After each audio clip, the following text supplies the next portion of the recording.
এখন সরকার যে ব্যবস্থা নিয়েছে, তো সেটাতে আপনারা কতটা সন্তুষ্ট? মানে এই যে চাকরি আহ, কাউকে পুনর্বহাল, এখন তো আর পুনর্বহাল না, সেটা মনে হয় অবসরপ্রাপ্ত হ্যাঁ, অবসর। সেনাবাহিনীতে আসলে এটা খুবই বিরল। এটা কখনো খুব কমই হয়েছে, এটা স্বাধীনতার পর পর দুই একটা কেস ছাড়া সেনাবাহিনীতে এটা হয় কারণ না। কারণ এরকম তো হয় নাই 2009 থেকে না না, 24 আমি পর্যন্ত যা হয়েছে। ওই যে পুনর্বহাল যেটা বললাম ওইটার ব্যাপারে বলছি। হুম হুম পুনর্বহাল রিইনস্টেটমেন্ট এইটা সেনাবাহিনীতে স্বাধীনতার পর পর আমি যতদূর জানি দুই তিনটা কেস ছাড়া আহ, হয় নাই, আর হুম ইতিহাসে নাই।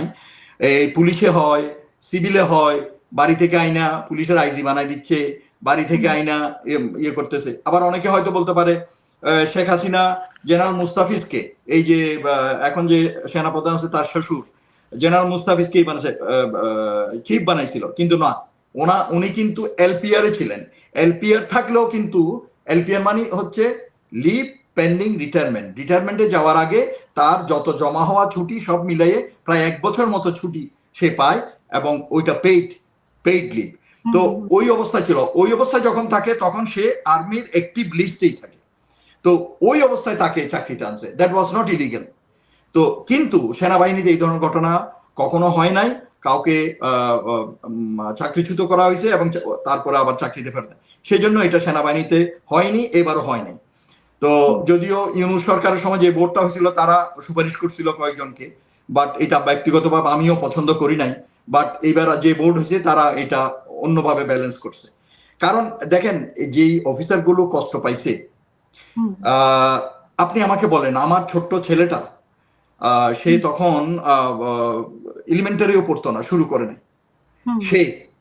আমার বাচ্চা হাই স্কুলে যাচ্ছে, সে মিডিল স্কুলে যাচ্ছে, সে আমার হুম স্ত্রী একজন মহিলা হিসাবে এই যে একটা শক, মেন্টাল শক পাইছে, এ আমাকে সেই সেই উপর থেকে ধুম করে রাস্তায় নামা দিল। আপনি জানেন, যেদিন হুম আমার রিটায়ারমেন্ট হলো, আমি তো তার দুদিন পরেই, আমি তখন গাজীপুরে ওই যে বিপসট আছে, হুম Bangladesh institute of peace keeping operation training, এই বিপসটের হুম দায়িত্বে ছিলাম, কমান্ডান্ট ছিলাম ওখানে।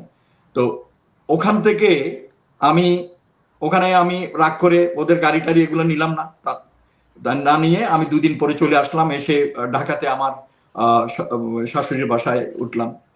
তো আমার থাকার কোনো জায়গা ছিল না, উইল ইউ বিলিভ? হুম হুম হুম আপনি এই যে যারা বাইরে চাকরি করে অনেকের দেখেন গিয়ে নিজেরা চাকরিতে থাকলে বাড়িঘর কিনে ফেলছে বাইরে। তো হুম এই ধরনের আমার থেকে তো আরো খারাপ অবস্থা আরো অনেকের থাকতে পারতো। আমার হুম শাশুড়ি বলছে যে বাবা আসো, ঠিক আছে, আমার বাসায়, ওনার বাসায় আমি গেছি, কিন্তু এরকম তো অনেকে তো আরো খারাপ অবস্থা হতে পারতো। আমি খারাপ গতবার অবস্থা। দেশে গেলাম, তখন এই যে এই ধরনের ডিপ্রাইভড অফিসার, লেফটেন্যান্ট, ক্যাপ্টেন, এরা বাচ্চা অফিসার, বাট যদিও এখন বড় হয়ে গেছে, তাদের জীবন উপর দিয়ে কি গেছে, কোথাও চাকরির জন্য গেছে, চাকরি দেয় নাই, ডিজিএফআই থেকে বলে দিছে যে ডোন্ট গিভ হিম জব, এরকম হুম পর্যন্ত আমাকে অফিসাররা বলছে কেঁদে কেঁদে। হুম বাসার বিল দিতে পারতেছে না, হুম বাচ্চাকে স্কুলে পড়াইতে পারতেছে না। এগুলো হয়তো শুনতে মনে হবে যে এগুলো গল্প, আসলে গল্প না। হ্যাঁ, এগুলো জীবন থেকে নেয়া গল্প, এগুলো কষ্টের গল্প, হুম এগুলো অত্যাচারের কাহিনী। এই ধরনের গল্প আমাদের সবার জীবনে আছে, এবং এটা করার পিছনে কিন্তু আমাদের ভাইদেরও অবদান আছে। তো এই হুম জিনিসটা আমাদের খেয়াল করতে হবে। তো আমি যে জিনিসটা বলতেছিলাম, এই যে কষ্টটা পাইছে, এই হুম কষ্টটা তো আপনি মানে একটু ফিরাই দিতে পারবেন না তাকে, মানে তাকে এটা তো আপনি রিমুভ করতে পারবেন না তার জীবন না। থেকে। এবং তো আপনি সামাজিক ভাবেও নিশ্চয়ই হেয় হয়েছেন, আত্মীয় স্বজন এখন নিশ্চয়ই প্রশ্ন করেছে যে কি এমন করেছেন যে আপনাকে চাকরি থেকে অবসর দিয়ে দেওয়া হলো, তাই না? সেটাই, হ্যাঁ, তারপরে সামাজিক ভাবে, পারিবারিক ভাবে তো আপনারা এগুলা নিজেরা তো কষ্ট করেছেন এই আর্থিক ভাবে, কিন্তু মানে সামাজিক এবং পারিবারিক ভাবেও তো আপনারা প্রশ্নের মুখোমুখি হয়েছেন। অবশ্যই।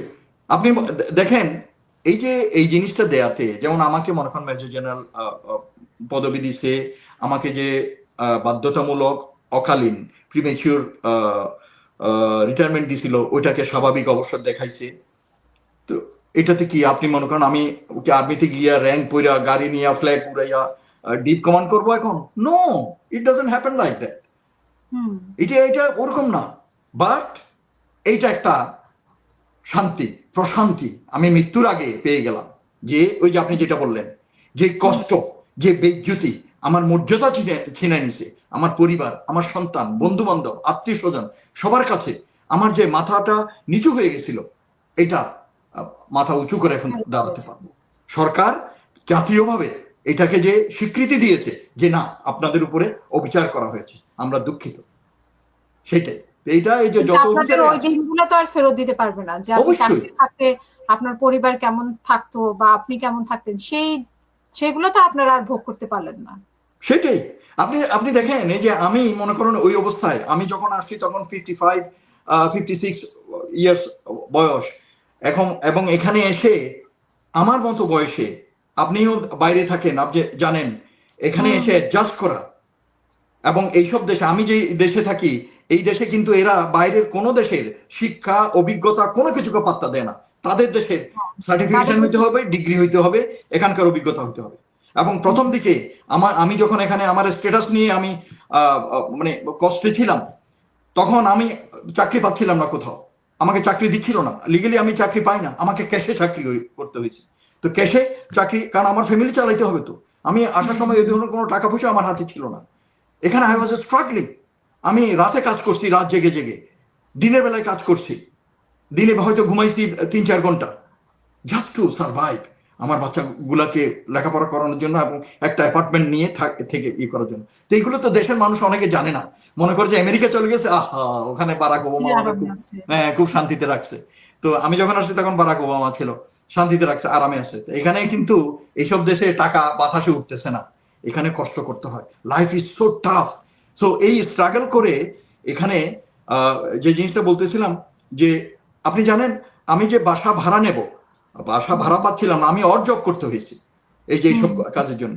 তারপর বাসা ভাড়া পাচ্ছি না কেন? কারণ এখানে আমার স্ট্যাটাস হয় নাই, সোশ্যাল সিকিউরিটি নাই, এটা নাই, আমাকে বাসা ভাড়া দেবে না।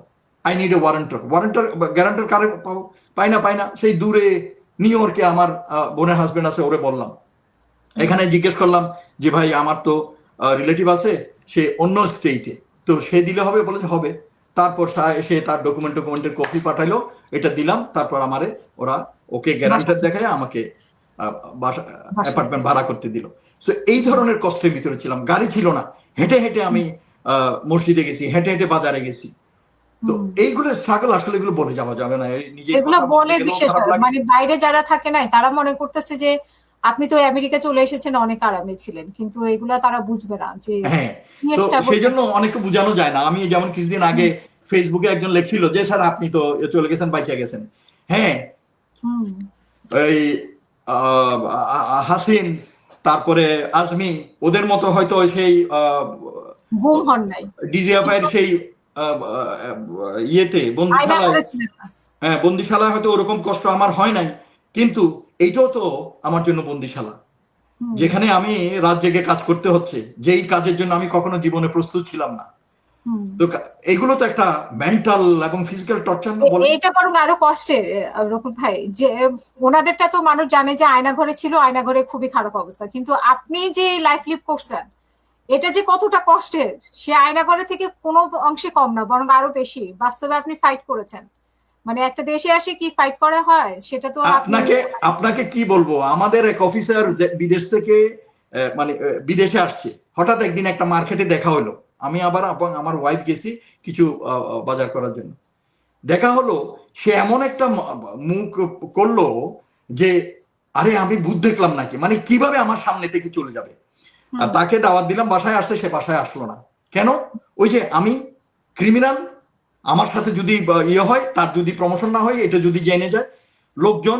আমার যেদিন অর্ডার আউট হয়, আমার রাস্তার ওপাশে আমারই ব্যাচমেট, সে অর্ডিন্যান্সের, সেও ব্রিগেডিয়ার, সেও রাত্রেবেলায় ফোন করছে ভয়ে ভয়ে, দোস্ত শুনলাম এরকম, খুবই দুঃখজনক, ঠিক আছে দোয়া করি, এসে বাস কথা আর দীর্ঘায়িত করে নাই, ফোন রাখিয়ে দিছে। আমার এতগুলো কোর্সমেট, প্রায় 75 জনের মতো কোর্সমেট, ব্যাচমেট, অনেকে বিভিন্ন র্যাঙ্কে আছে, কেউ রিটায়ার করছে, কেউ চাকরিতে আছে, কেউ ফোন করলো না, কেউ খবর নিল না। মাত্র 2 জন আমার ফ্রেন্ড, রিটায়ার্ড মেজর, একজন উত্তরা থাকতো, আরেকজন কানাডা থাকতো, সে আমার ফোন করছে, দোস্ত কি খবর, মন খারাপ করিস না, ঠিক আছে আল্লাহ আছে, এবার সান্ত্বনা দিল। তো এই হচ্ছে অবস্থা। এই একইভাবে মনে করেন আত্মীয় স্বজন বন্ধু বান্ধবের সাথে একটা বিরাট গ্যাপ হয়ে গেল। সবাই অ্যাভয়েড করা শুরু করলো, যে আমার সাথে কথা বললে যদি তাদের অসুবিধা হয়।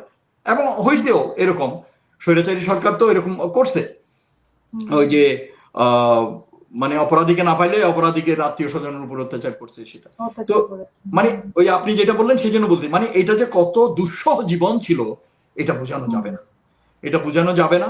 এটা আমার চেয়েও আরো অনেকে অনেক কষ্টকর ইয়ে করছে, আমি শুধু আমারটা বলতেছি না, বাট অনেকে যারা মনে করে যে বিদেশ চলে গিয়ে উনি, এবং বিদেশ আমি আসার আহ, আহ, মানে পক্ষে কোনোদিন ছিলাম না,